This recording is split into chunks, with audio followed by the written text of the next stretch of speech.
Hi, all. I am Rachel Jones, a sales coach and fractional sales manager. I'm excited to have you with the show today. And our guest for the day is Teresa. Thank you for being here. And would you give a little bit about who you are and what you do?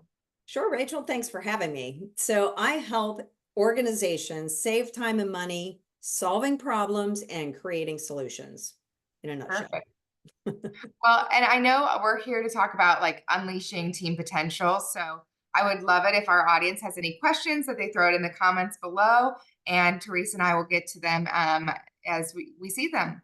So, Teresa, what kind of inspired you to go into team optimization, and how did your experience lead you to starting your own business?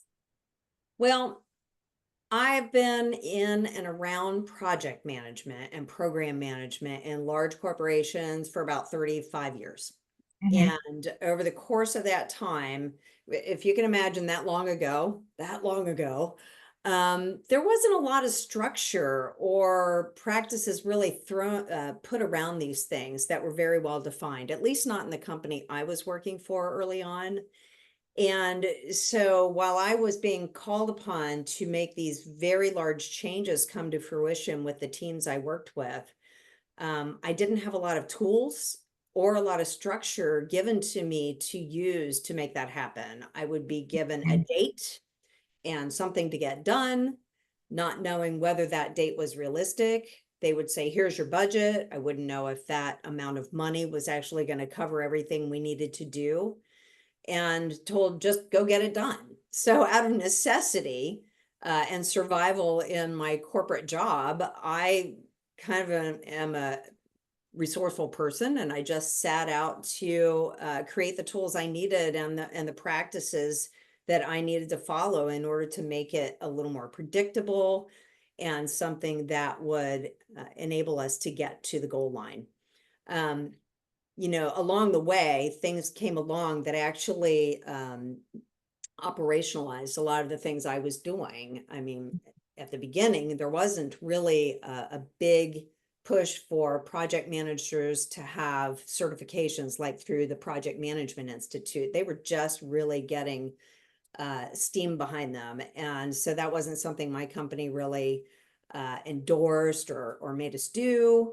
But later on, I did come to understand that a lot of what I was doing aligned with what they had been advocating for. So I, was totally following a lot of the things that everyone else had figured out were also necessary. Hmm. As progress happened, many methodologies came along, yet still, even though, PMI and Agile and Lean and all these other methodologies sought to solve the problem of shoring up all the gaps in how to manage scope when you're making big changes in a business, how to make sure the team knows what to do when, and how to provide management with the reporting they need. They still were missing certain key elements that I found made all the difference in whether they got done and how quickly it took them to get there, and whether everyone felt just depleted of all morale by the end of it. And the things that I did made that difference. So I would put them on top of whatever methodology I was told to follow. And my teams ended up doing things that others weren't able to. And I'd be asked, well, why is your team able to accomplish this when others couldn't? And I'd say, well, I do these extra things. I've created this framework, and it turned out to become what I call now the team optimization program. It's just a collection of best practices and tools that I created out of necessity in order to get the job done the best way I saw it could happen. And over the course of that 35 years, I refined this program. And in my last role, I had bigger and bigger and more complex programs handed to me because I was known as the person that could bring order to chaos. Hmm. And I took pride in that. It was nice to know I was the go-to person. I'd be handed these things that were quite a mess, to be Yeah. honest. I kind of say it was like being thrown behind enemy lines, like parachuting in and having to solve, the problems. Not like I'm all that, but it was like having to clean up. And I was able to bring some calm to the situation and get teams to settle down and give them what they needed in order to get to the finish line. And Mhm. after being passed over for promotions I was in a line for a good 4 years, actually already doing the job, I was Yeah. again passed over, and I found that if I really wanted to accelerate my career, I needed to look for a different way for upward Mhm. mobility. And so I sought out on my own in the middle of the pandemic in August of 2020, because that's the best time to start a business. Of course so. Um, well, and I think a lot of folks don't realize what a good project manager can bring to the table with their business and how they can get streamlined and meet their deadlines because they think, oh, we're going to do this really large project and everybody's going to just figure it out on their own. And the reality is, you then get scope creep, you get people who are not pulling their same weight as some of the other folks, and people get frustrated. You don't give them enough resources to be able to get the job done. So out of curiosity, when you are talking to businesses and they're like, well, we're not sure if we need a project manager or not, I feel like most businesses need somebody who's going to take up that helm. But what would you say to those companies that are kind of thinking about whether or not this is a good fit for them on getting a project manager involved? Well, I would just ask them who is going to answer for you whether the timeline is doable, and Hmm. who's going to provide you the insights to tell you where the obstacles lie that are going to get in the way of that happening. Hmm. Someone has to be in a position to have that overall line of sight to things. And Hmm. who's going to clear away the obstacles that the team encounters so that they don't get bogged down in them and they can keep moving forward. I wouldn't say an engineer or a developer's greatest asset is in communicating necessarily those types of Right. things to management. They have another talent and they need to be able to focus on that. Hmm. Now, can you kind of break down how the team optimization program helps enhance those team performances and business outcomes? Yeah.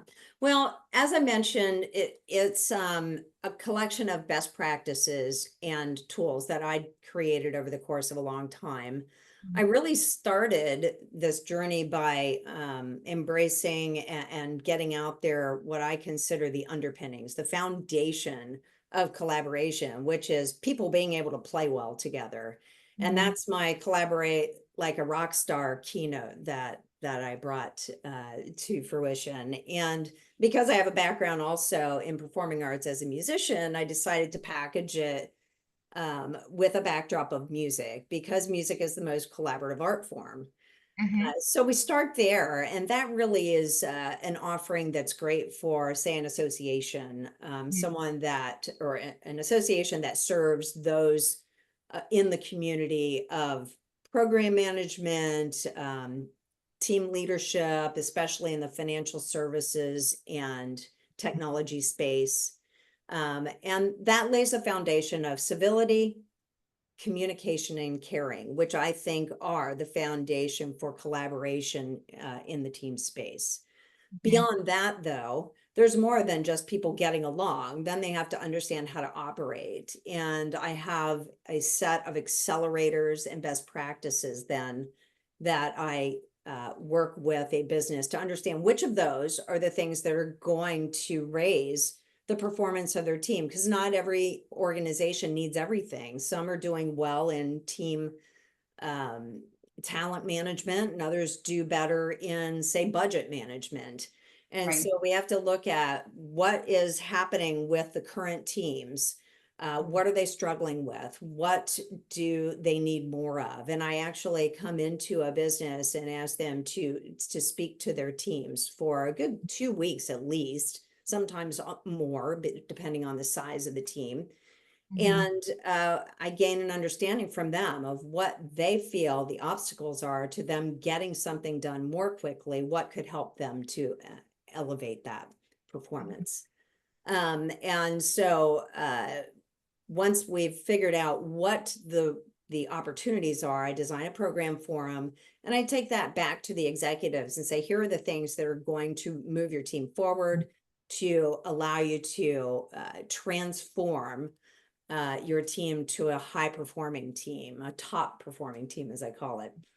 And some of those accelerators involve how the executive sponsor will engage with the team. Mhm. What type of interaction are they going to have? What is their presence in the project? How are they going to be online, ready to knock down the bureaucracy that stands in the way of progress as it happens, to not allow teams to get bogged down in those things? Um, how are we going to track progress? How is the team going to know where to be, when, what to deliver, and who's waiting on them? Because that, a lot of times, is where things fall apart, is you have Mhm. one team that isn't delivering something, another team's waiting for them, and they can't go anywhere. Mhm. Even just figuring out who the right people to have in the room are is one of those Right. big gap areas I found that none of the other methodologies really satisfy. So Mhm. often I would be given a program, and the first thing I would do is say, okay, who do we have on the team? And I'd see gaps, whether it was in the talent, the skill sets needed to develop the solution, or those on the business side that needed to convey what the solution needs to be. Because Right. sometimes, the technology team thinks they know what the business needs, but if the wrong business people, if you don't have everybody from the business in the room that needs to be there, Mhm. things can be missed, or a solution can be developed that really doesn't match what the customer needs. So, all of these different accelerators then make up that team optimization program. And I present those through what I call rock shops because, well, workshops are boring, but rock shops are fun. And that keeps the whole backdrop of the music theme in Mhm. play because, again, music provides a perfect example of team collaboration, getting to a result. And a lot of people may not think of a band as a business, but they Mhm. actually are. If you think of Taylor Swift, her Oh, organization, one absolutely. of the biggest businesses in the world, right? Mhm. And they're not going to make beautiful music or get to a result if they Mhm. don't collaborate and work together well. I think one of my experiences working with a project manager is that they help kind of create the expectations, the efficiencies, the boundaries. Because if you have some owner that comes to you and says, "Hey, I want to grow $500,000," that's great, fantastic, love that for you. Are we hiring more staff? Do we have the account management in place to handle that? Do we have the players in the place? And what boundaries are we doing around their time? Because I think a lot of times meetings can just be a time suck. So one of the examples you and I chatted about before this conversation was I had run into a client that they don't do a no meeting Wednesday where everybody can just focus and get their work done. And I think that that was a brilliant idea. But Yeah. I'm curious, like, are those some of the things that you bring to the table where you can have people come to you and say, I can't get my work done. Yeah. How can I be more efficient? Or how can I set better boundaries in this so that I can get accomplished what we need to accomplish in that time? Yeah, and some of it depends on what level of program are you dealing with. The larger the effort, the more leverage you have in Mm-hmm. terms of saying no to extraneous requests that are just, like you said, time sucks. If you sit in a role where you're giving transformational programs, large, complex deliverables that involve big teams, then you're being given the purse strings of a very large budget for one, and a lot of resources. So you need to take, that into account and be a good steward of that. Right. Which means you have a little leverage there to say, look, I can't be in 20 meetings telling you how this project is going, but I do provide a format for you to join me each week and find out where things are in this program and learn what you need to learn to take back to your portion of the business.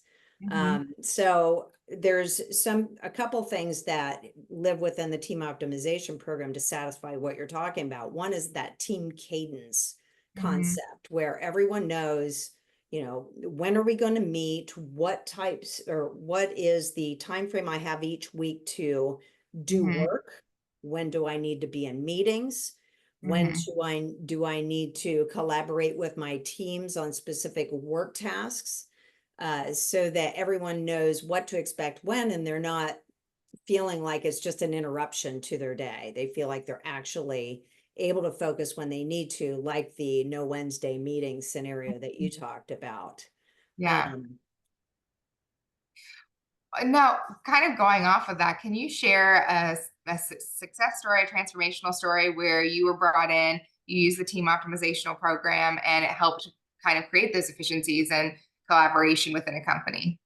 Sure. There was a effort that I was involved in with a client, and it was a one of those transformational efforts. It was replatforming their retirement systems, Mhm. which involves a lot of complexity and a lot of potential impact. There was also an impending end of a contract for the existing platform. So there was a drop dead date, if Mhm. you will. If they didn't get off of it, they were going to face large fines, in the millions of dollars.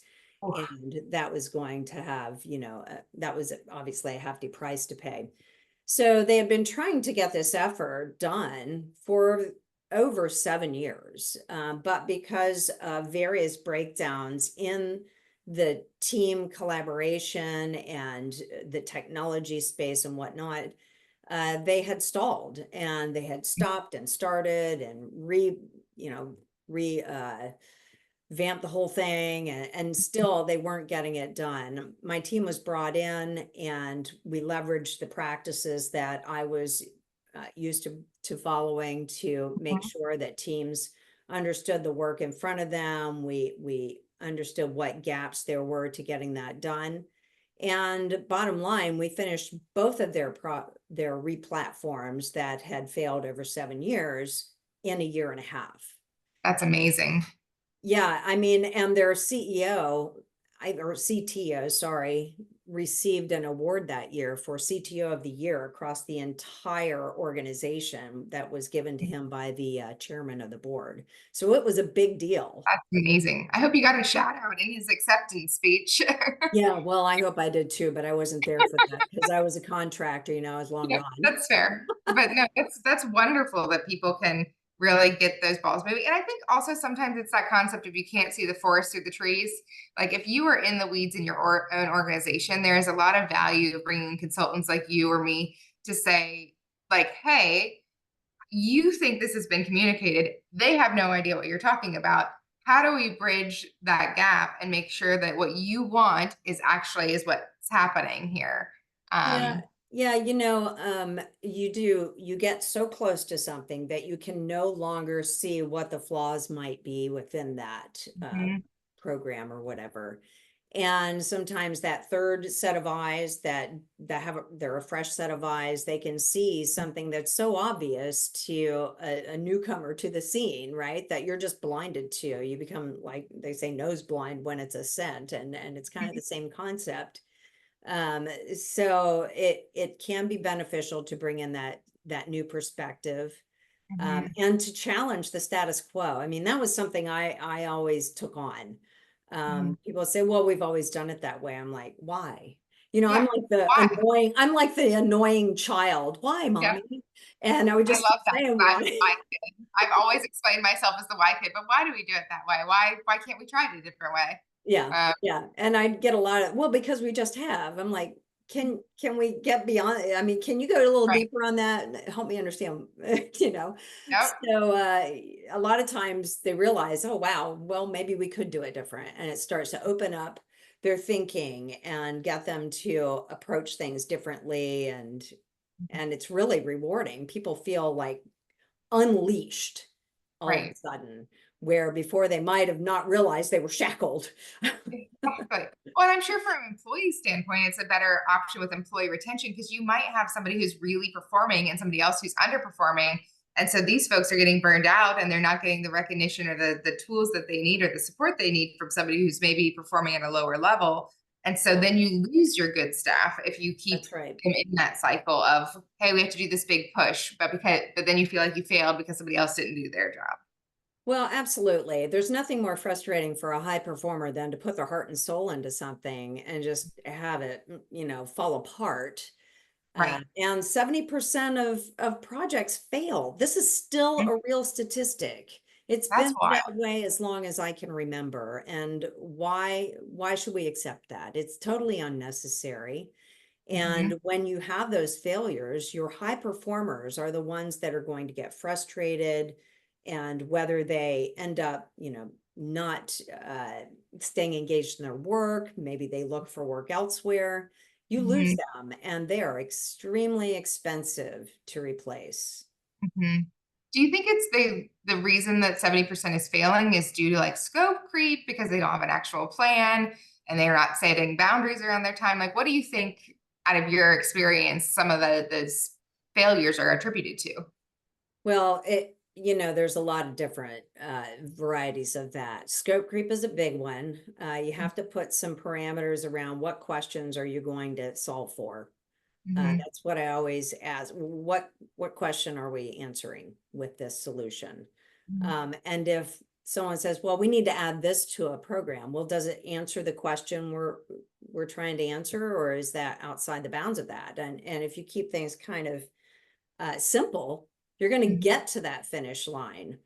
Um, so scope is definitely a big problem for a lot of teams and a lot of efforts that are in play.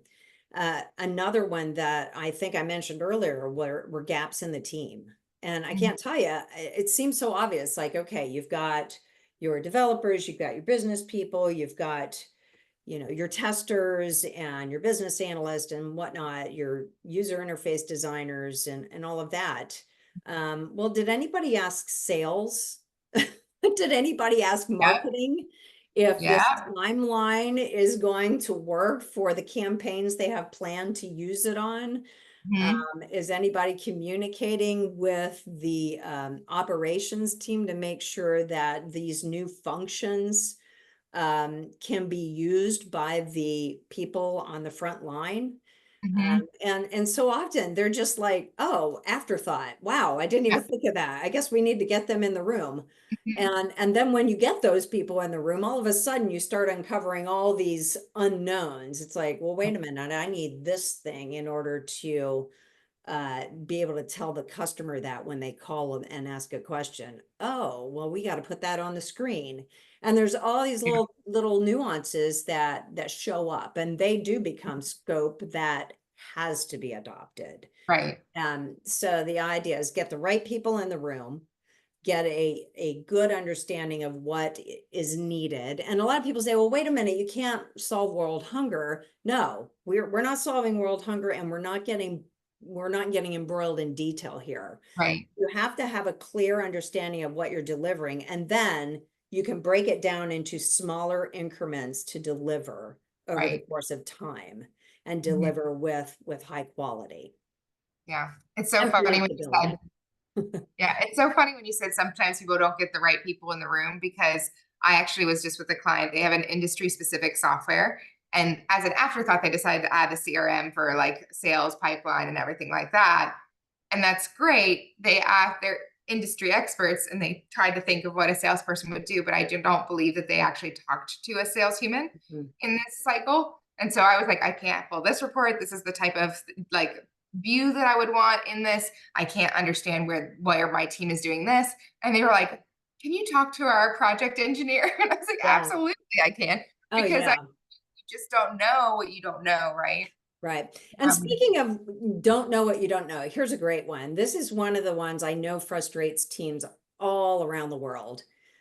An mhm. executive has this wonderful idea and they say, okay, go get it done. I need it by X date. Now Mhm. they're throwing a date out there because, they're leaders. That's their job. Right. Plant, put a stake in the ground. But is it realistic or not? Mhm. Maybe, maybe not. A lot Mhm. of teams feel so much pressure because that information came from an executive. That request came from an executive. Well, we have to make that happen come hell or high water, whether it makes sense or not. And it's Mhm. like, well, wait a minute. Are you setting that executive up for success by Right. trying to, jam it in there by that date, no matter what's Mhm. right or wrong about it? And, you've got two sides of this. You've got the teams that are afraid to push back, Right. And you've got the executives that say, well, just go figure it out and get it done, regardless of whether it's realistic. So Mm-hmm. that's where a good program manager can Mm-hmm. sit in that seat of understanding both sides of that equation and Yeah. saying, look, you can certainly have this thing by then, but you have some tough decisions to make. We need Mm-hmm. either more time, more resources, Mm-hmm. or less to get done. And Right. those are the levers that every program manager has at their disposal to help any executive and any team accomplish their goal. But they Yeah. can't all be constants. They can't. Right. So, if an executive wants to dig in their heels, they can do that, but they're setting them and their team up for failure. Yeah. And any team that feels like they have to try to make something happen that is just completely unrealistic Mm-hmm. is not only digging their own grave, they're again setting their executive up for failure, and they're not going to appreciate that. I Yeah. actually have a great story where I showed up at a client, and the whole team was telling me, oh, we have to have this done by October. I said, really? That's the date you were given? Yes, that's the date, and that's what we're doing, no matter what. Mm-hmm.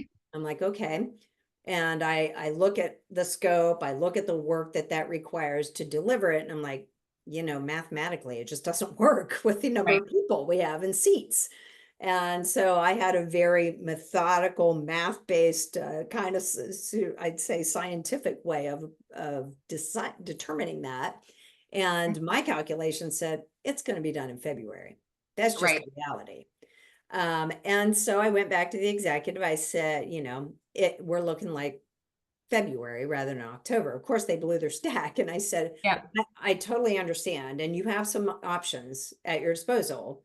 Mm-hmm. And they said, okay, well, what would it take if we were to get this done, if we wanted to get this done by October? I said, well, October is, that's pretty aggressive. But if you want to get it done, you can Mm-hmm. either cut these pieces out of your scope, Mm-hmm. or and they're like, wait a minute, no, we don't want to do that. We need the whole thing. I'm like, Okay. okay, so you need the whole thing, so we can't cut scope. You want it by October, so we can't change the date. So then the only lever I have to offer you is I need to have 42 more people sitting in seats developing software tomorrow. That's And wow. they're like, well, we can't do that. I Like, said, well, then this is what it I, takes to get you yeah, there. I said, I didn't think so. I figured that was unrealistic. And that's why I would recommend that you either Mhm. reconsider the scope that you're trying to deliver by October, or you consider a later date, because Yeah. those are the things that set you and your team up for success. And Mhm. they did eventually decide to go with a February um, deliverable date, but I gave them another little way to kind of appease some of the Yeah. board that was kind of at their backs clamoring and pushing them. I Mhm. said, why don't we deliver a pilot piece? That's this little sliver of functionality that you can show them something real is happening. And we'll do that, say, in November, right before the break for, the holidays. And we did that. Okay. And so that satisfied some of the pressure they were feeling. Mhm. No, that's great because then it's win-win for everybody. I think when you have these insurmountable goals that you're trying to reach, Yeah. I think about it just from a sales perspective. If I tell a sales rep that their commission is going up, double, half the time they just are defeated before they even get started. They're like, well, that's not even doable. So I'm just gonna like not even give it that much effort. Versus Right. when you set people up for like them to be able to have success, you're way more likely to get those goals met. Right. Um, Now, as we wrap this up, I'm curious, what is one actionable tip that you would give business leaders that are looking to optimize their teams, besides obviously calling you and hiring you? Well, that is number one. So honestly, I would suggest that you look at answering the right question, making sure the team understands the very finite questions that they need to develop solutions to answer. Mhm. Because that is the beginning of that whole parameter you're going to place around the scope. If they anchor everything to that, then you're not going to be faced with so many overruns in budget and time. Mhm. Perfect. Well, thank you, Teresa, for joining me today. I really appreciate it. All of your Yeah. information is going to be linked below. So as people want to reach out to you, I would encourage them to check out her website and reach out via LinkedIn. Thank you so much for being here today. Oh, thanks, Rachel. It was fun. Appreciate it. Have a lovely day, y'all.